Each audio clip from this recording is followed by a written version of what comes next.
కనూన్ RTI media. నమస్కారం, వార్తలకు స్వాగతం. ముందుగా ముఖ్యాంశాలు.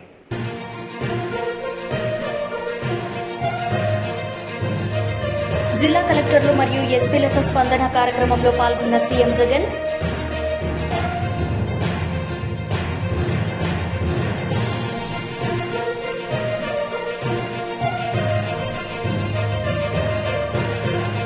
పారిశ్రామికవేత్తల అంతర్జాతీయ వాణిజ్యం మరియు సాంకేతిక కేంద్రానికి పునాది రాయని మంత్రి కేటీఆర్ స్పష్టం.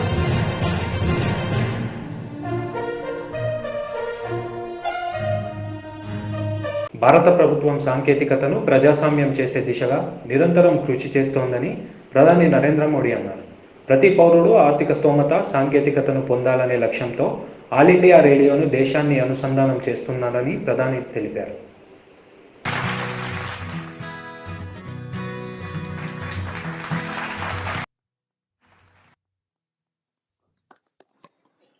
धन्यवाद आदरणीय प्रधानमंत्री जी। अब मैं आपसे निवेदन करता हूं कि आप मार्गदर्शन भाषण कर हमारा उत्साहवर्धन करें।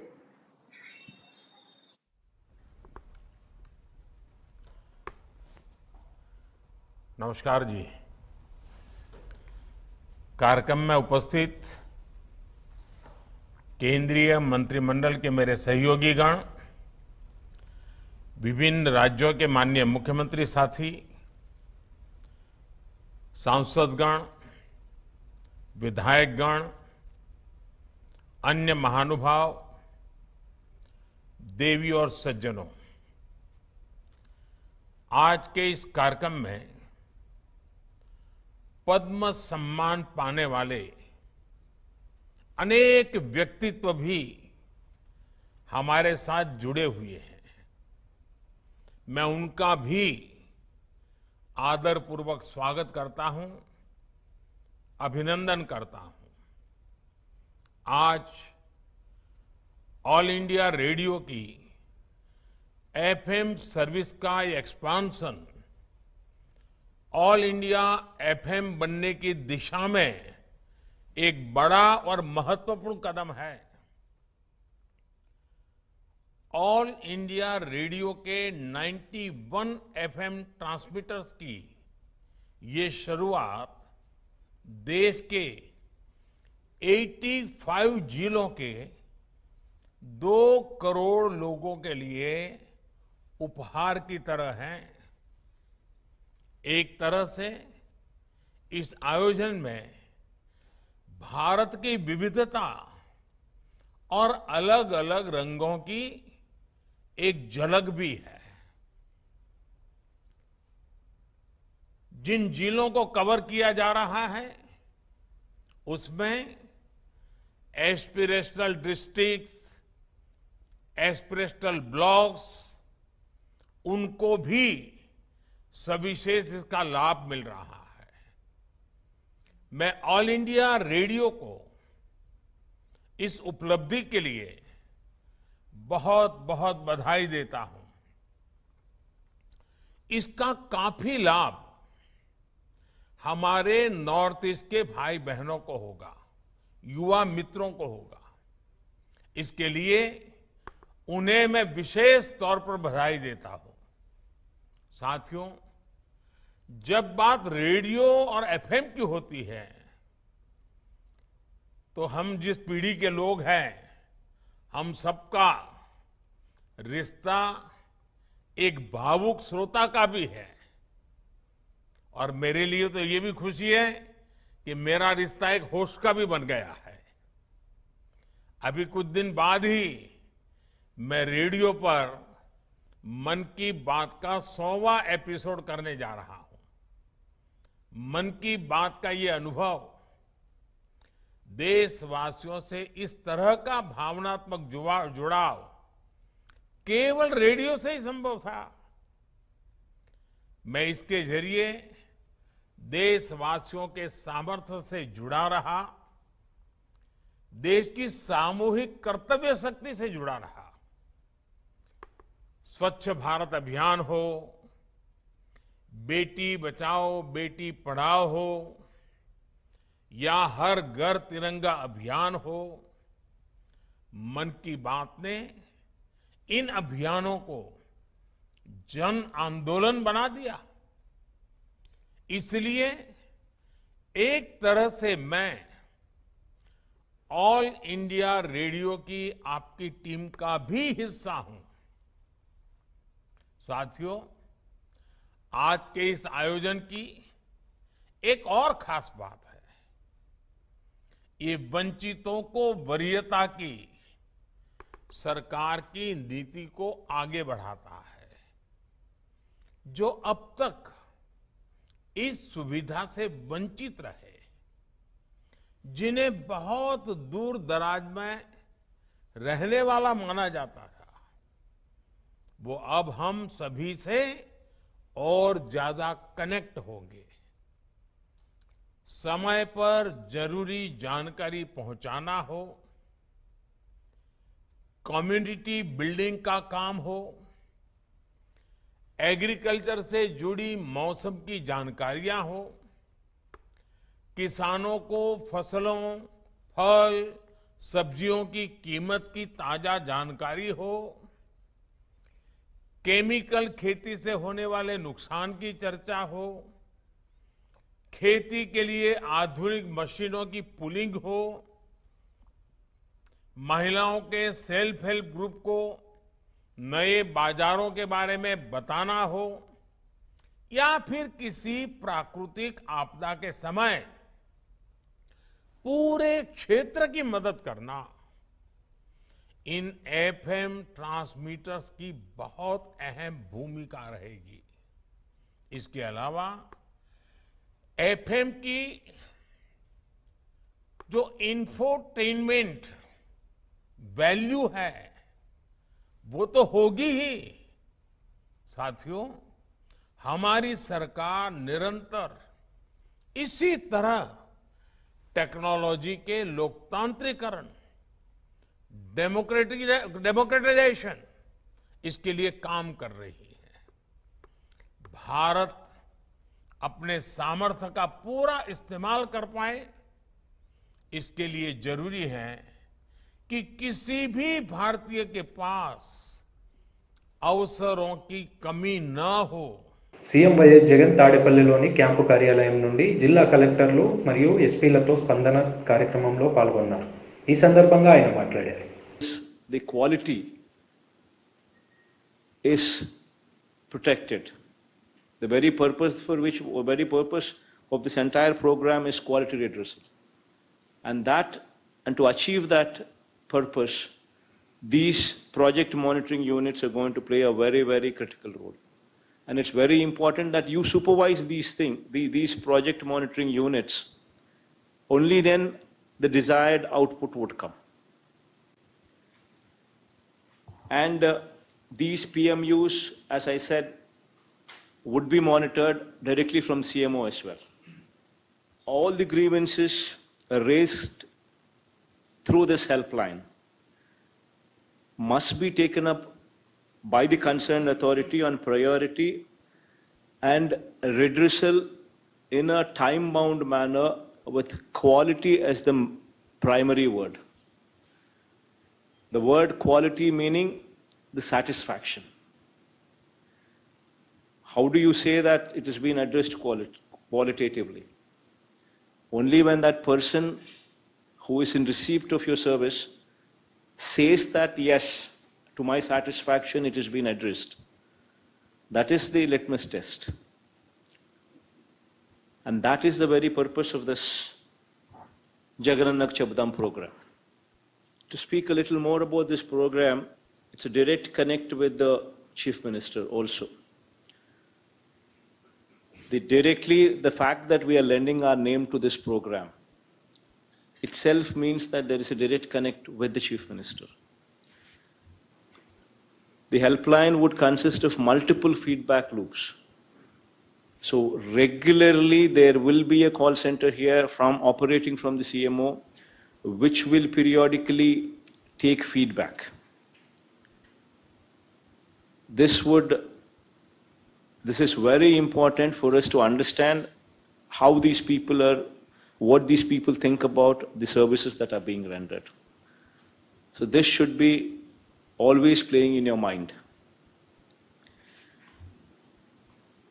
And citizens will receive regular updates regarding the status of their grievance. This is also one very important aspect which would define SLAs.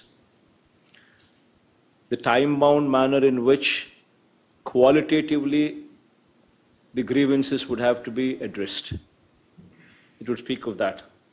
Telephone number 1902, which has been assigned to this program, you should also ensure that there is a wide publicity given to this telephone number as well. One way is through Gram Sachwalayam and ward volunteers, where every house these people would be visiting and speaking of this program, and also ensuring that they give a proper orientation in every house as to what this program is all about. So that activity would have to be taken up and completed also by May 9th, before May 9th, by the time this program is also launched. Every Saturday, it's got to be a housing day, where there would be periodic field visits, starting from collectors, JCs, RDOs, DLDOs, MROs, MDOs, municipal commissioners, special officers, the RWS, the housing, the DISCOMs, the village and ward functionaries, meaning engineering assistants, welfare assistants, and panchayat secretary. All of you would have to ensure that every Saturday you visit the housing colonies wheresoever you have been deputed to. Because only through your visits, two things will happen. You will understand what the problems are so that you could speed it up. Two, the quality there would be enhanced. Jagananna Bhuhakku Mariyu Bhu Raksha program. It's never in the history of India probably. పారిశ్రామికవేత్త అంతర్జాతీయ వాణిజ్యం మరియు సాంకేతిక కేంద్రాన్ని పునాదిరాయి అని మంత్రి కేటీఆర్ అన్నారు. ఈ సందర్భంగా ఆయన మాట్లాడారు. Entrepreneurship is something in which you're only limited by imagination, literally. Especially in a country like India, if you think for a minute. More than 50% of India today is less than the age of 27. India's median age is 27. We're a very young country. In fact, 65% of India is less than the age of 35. This includes both men and women. Now, this is possibly the youngest country on the planet, and this is possibly the biggest resource we have at our disposal. Of course, we have abundant water, abundant land, we have abundant mineral resources, we have abundant other resources. The most important resource we have, of course, is human capital. Now, why do I say this? You look at a country like Japan. Japan hardly has 15% of land mass that is actually useful for inhabitation, to live, to do something, to work, etc., etc. And Japan, as most of you know, is one of the biggest sufferers after World War II. The only nuclear bomb that ever exploded on this planet was in Japan in 1940s, in Hiroshima and Nagasaki. Now, a country which has got only 15% of utilizable land, a country which suffered nuclear attack, a country which is prone to earthquakes, severe earthquakes, a country which is prone to tsunamis, a country which has got a long coastline and very little natural resources, has today become a force to reckon with. It is the third largest economy after US and China. And it is only 1/10 or in fact 1/12 of our size in terms of population. So without natural resources, with all these obstacles, with everything stacked up against them, what did the Japanese have? The only thing they had was the human intellect and human capital. And you can also look at Japan's neighbor, South Korea, Republic of Korea. Again, a fascinating story. More than 90% of the land mass in South Korea, again, is unutilizable. Again, everything stacked up against them. Very little natural resources. But today, if you go home, when you go home actually, all of you, please look around in your drawing room, please look around in your bedroom, please look around in your veranda, in your portico. You will see so many Korean and Japanese products. You'll see a Sony TV, you'll see a LG refrigerator, you'll possibly have a Hyundai car or some other make. You'll probably have a Toyota or a Honda or a... You can go on. There's so many things that these two countries have created between these two. It's amazing to even think and contemplate. Because again, these are Asian countries not very far from us. Again, culturally very, very similar to India. The kind of power that they have unleashed over the last few decades is something that's truly impressive and truly amazing. And each and every time I've been to these two countries, I've come back with mixed bag of emotions. You feel sad for India. You feel happy for them. You have to think, you have to contemplate as to why and where we kind of lost out. I'm not... Karnataka assembly ఎన్నికలు ఆ రాష్ట్ర భవిష్యత్తును నిర్ణయిస్తాయని కేంద్ర హోంమంత్రి అమిత్ షా అన్నారు. ఈ ఎన్నికలే కర్ణాటకలోని గిరిజనుల, రైతులు, రాష్ట్రంలో నివసిస్తున్న ప్రతి ఒక్కరి భవిష్యత్తులను నిర్ణయిస్తానని స్పష్టం చేశారు. विधायक मंत्री बनाने का चुनाव है.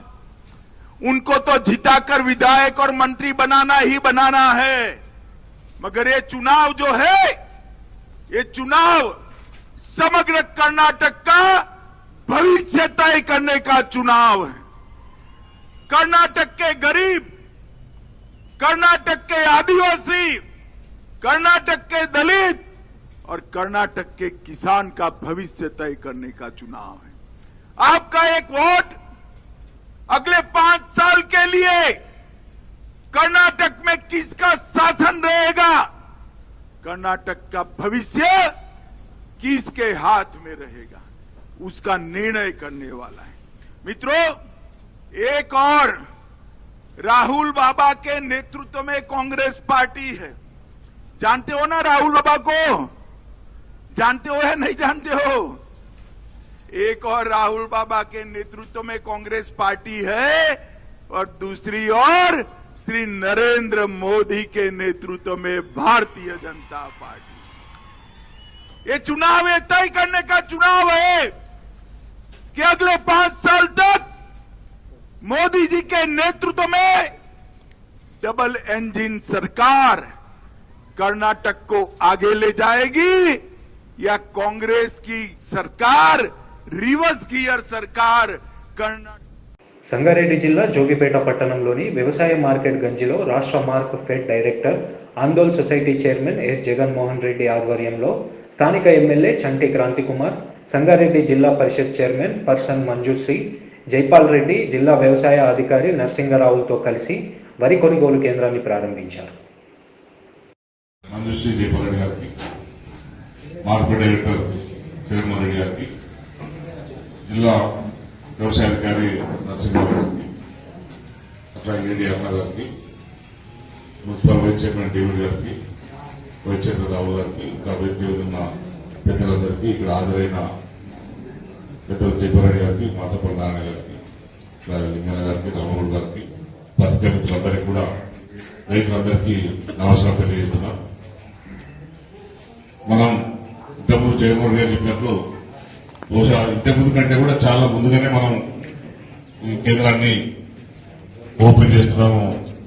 ఎందుకంటే అకాల వర్షాల వల్ల రైతులకు ఇబ్బంది అవుతుందని చెప్పి, వడగళ్ల వాన, ఇంకో దగ్గర మామూలు వర్షం వల్ల చాలా ఇబ్బంది అవుతుంది. ఆరబెట్టిన ధాన్యం కూడా నష్టం జరిగే పరిస్థితి వస్తుంది. అందుకే ముందుగానే చేయాలని చెప్పి ముఖ్యమంత్రి గారు ఆదేశించడం జరిగింది. దానికి అనుగుణంగానే గత 4 రోజుల కిందనే దీన్ని చేద్దామనుకున్నప్పటికీ కూడా వివిధ కార్యక్రమాల వల్ల చేయలేకపోయినాం. రైతులందరూ కూడా మీ గ్రామాల్లో ఎక్కడికక్కడనే సెంటర్లు ఓపెన్ చేసుకుని సొసైటీలు, అట్లా ఐకేపీలు వాళ్ళందరూ కూడా వెంటనే కొనుగోళ్లు ప్రారంభించాలని చెప్పి, రేపటి నుంచే ప్రారంభించాలని చెప్పి కూడా నేను కోరుతున్నాను. ఎందుకంటే అన్ని దాని కొనుగోలు కేంద్రాలకు మేము పోవడం రావడం అనేది సాధ్యం కాకపోవచ్చు కనుక అక్కడ ఉన్న మా స్థానిక ప్రజాప్రతినిధులతోని, అక్కడ ఉన్న చైర్మన్లతోని కొనుగోలు కేంద్రాన్ని మీరందరూ కూడా ఇనాగ్రేట్ చేస్తే సాధ్యమైనంత వరకు మేము కూడా వీలుంటే వస్తాము. మీరందరూ కూడా ఎక్కడ రైతుకు ఇబ్బంది కలగకుండా, ఏ రైతు కూడా నేను పండించిన పంట నష్టపోయినని, వర్షానికి తడిచిపోయిందని చెప్పి, లేదంటే ఇంకో రకంగా నేను నష్టపోయినని ఏ రైతు కూడా భావించొద్దు. అందరి ధాన్యాన్ని కూడా వెంటనే కొనాలని చెప్పి కూడా నేను మీ అందరికీ కోరుతున్నా. ధాన్యం కొనుగోలు చేయాలని, రైతు మీద భారం పడద్దు. రైతు నుంచి కొనుగోలు చేసి ప్రభుత్వం గోడౌన్లో పెట్టడం, లేదంటే మిల్లులకు పంపించడం అనేది ప్రభుత్వం చేస్తున్నది. ఎందుకంటే కేంద్ర ప్రభుత్వం సహకరించకపోయినా కూడా కేంద్రం కూడా ఇప్పుడు యాసంగిలో కొనుగోలుకు అంగీకరించలేదు. అయినా కూడా మా ముఖ్యమంత్రి కేసీఆర్ గారే ప్రభుత్వం మీద భారం అవుతున్నప్పటికీ కూడా ఎట్టి పరిస్థితుల్లోనైనా సరే ఈ యాసంగిలో వరి అయినా సరే నిర్ణయం తీసుకొని ముఖ్యమంత్రి గారు ఈ కొనుగోలును ప్రతి సంవత్సరం చేపిస్తున్నందుకు మనందరం కూడా రైతుల పక్షాన ముఖ్యమంత్రి గారికి ధన్యవాదాలు తెలిపాలని చెప్పి గట్టిగా చెప్పడంతో మీరందరూ కూడా ముఖ్యమంత్రి గారికి ధన్యవాదాలు తెలిపాలి. ఎందుకంటే ప్రభుత్వం. టీడీపీ పోలిట్ బ్యూరో సభ్యులు వర్లరామయ్య మీడియా సమావేశం నిర్వహించారు. ఈ సందర్భంగా ఆయన మాట్లాడారు. బుద్ధి లేనివాడు అంటాం. ఇది నేను ఎందుకు చెబుతుంటే పరవస్తు చెన్నై సూర్య గారు మిత్రలాభంలో చెబుతారు. ఆయన నేను ఇక్కడ ఎందుకు చెబుతున్నా అంటే Jaganmohan Reddy our honourable chief minister should know it. Chandrababu Naidu గారి కంటే నేను వయసులో చిన్నవాడిని కదా, నేను యాక్టివ్ అనుకున్నారు. కాదు జగన్మోహన్ రెడ్డి గారు. ఒక రకంగా చెప్పాలంటే you are a immobilized person. మీరు సరిగా కదలలేరు, ప్రజల్లోకి వెళ్ళలేరు, 4 అడుగులు నడవలేరు. కొబ్బరికాయ కొట్టడానికి రాయి పైకెత్తించుకొని కొట్టినా మీరు ఎంత సిగ్గుచేటండి. అసలు మీరు కొబ్బరికాయ కొట్టిన ఫలము అందుతుందా? నేను అడుగుతున్న పురోహితుల్ని. ఆ పురోహితులు కూడా ఫన్నీగా అట్లా కొట్టకూడదు సార్, అట్లాగా మీరు వంగి కొట్టండి సార్. రాయిని పైకి లేపటం ఏంటి?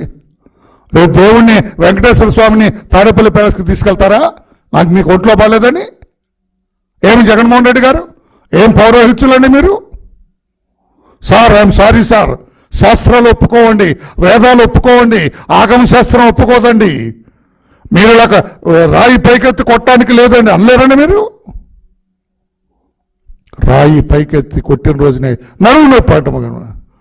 నడువు నొప్పి ఉన్న నీవు గోడ ఆ కలవట్టిని ఎగిరి దూకిన చంద్రబాబు నాయుడు గారిని ఎలా తప్పుపడతావు? వృద్ధులని ఎలా అంటావు? కనుక శ్రీశ్రీ గారు మీలాంటి వాళ్ళ గురించే మాట్లాడారు. కొంతమంది యువకులు పుట్టుకతో వృద్ధులు. శ్రీశ్రీ గారండి, బహుశా మీకు తెలిసి ఉండకపోవచ్చు. పెద్ద కవి, విప్లవ కవి, ఆధునిక కవి. ఆయన అన్నారు కొంతమంది వృద్ధులు లైక్ అవర్ జగన్మోహన్ రెడ్డి గారు, కొంతమంది యువకులు లైక్ అవర్ జగన్మోహన్ రెడ్డి గారు, కొంతమంది యువకులు జగన్మోహన్ రెడ్డి గారు లాంటి వాళ్ళు పుట్టుకతో వృద్ధులు.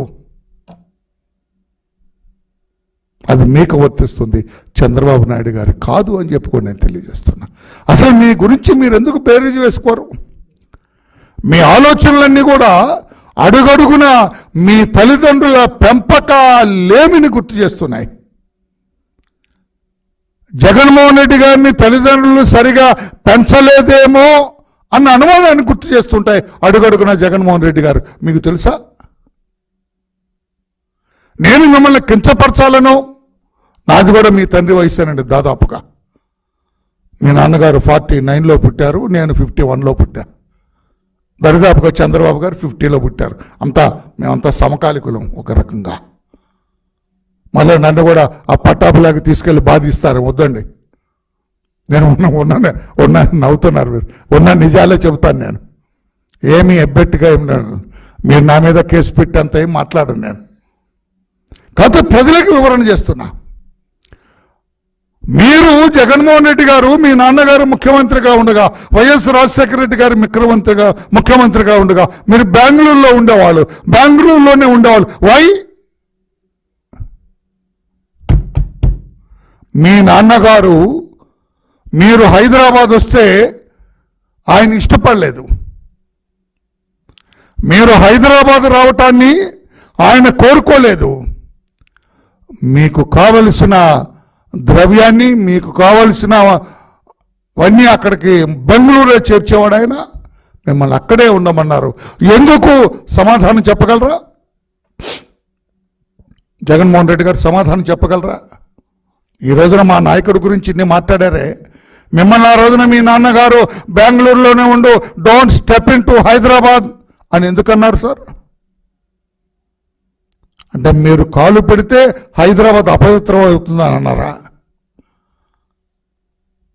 లేకుంటే పవిత్రమైన మీ పాదం హైదరాబాద్లో పెడితే హైదరాబాద్లో పెద్ద మేలు జరుగుతుంది, ఆ మేలు జరగటం నాకు ఇష్టం లేదు, అందుకు రావద్దన్నారా?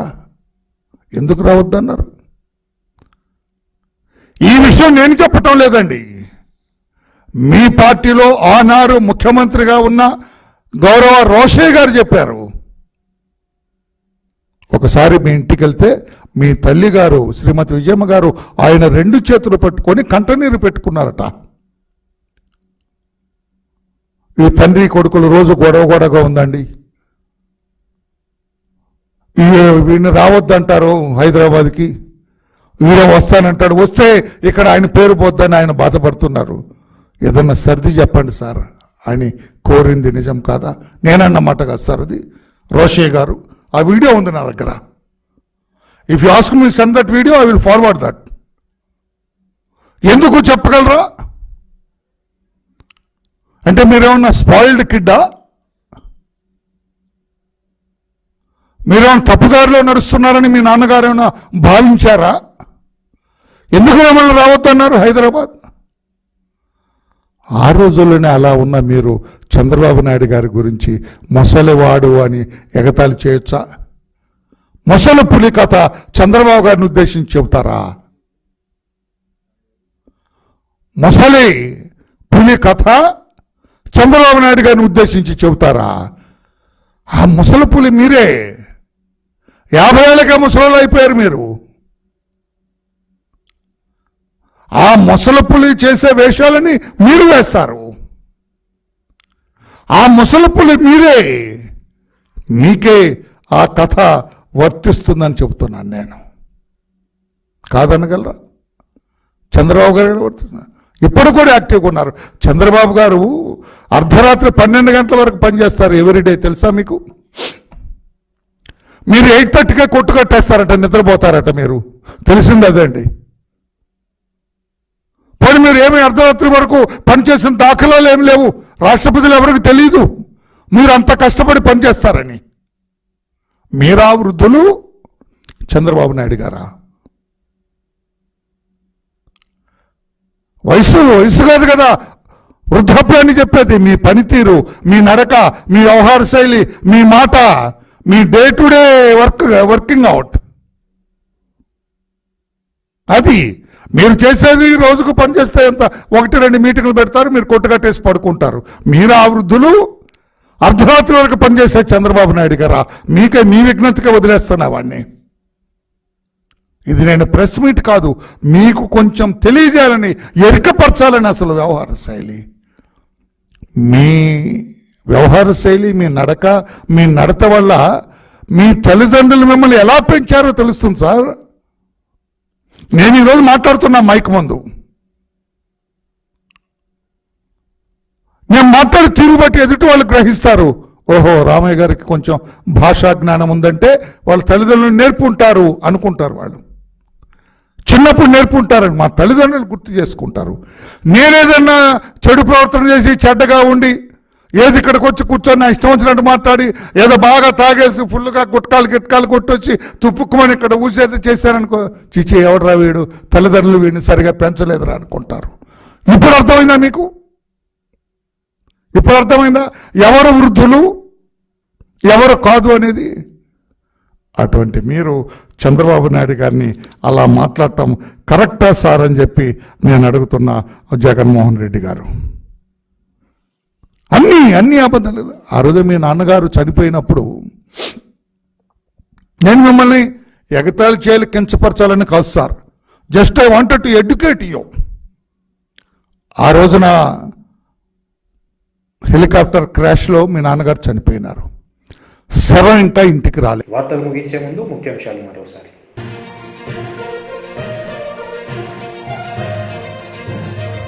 జిల్లా కలెక్టర్లు మరియు ఎస్పీలతో స్పందన కార్యక్రమంలో పాల్గొన్న సీఎం జగన్.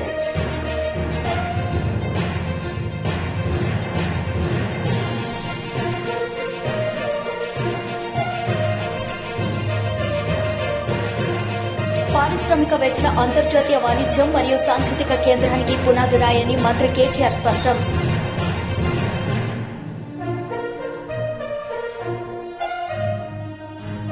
ఈ వార్తలు ఇంతటితో సమాప్తం. తిరిగి ప్రసారం అయ్యే వార్తల్లో మళ్ళీ కలుద్దాం. అంతవరకు సెలవు. నమస్తే.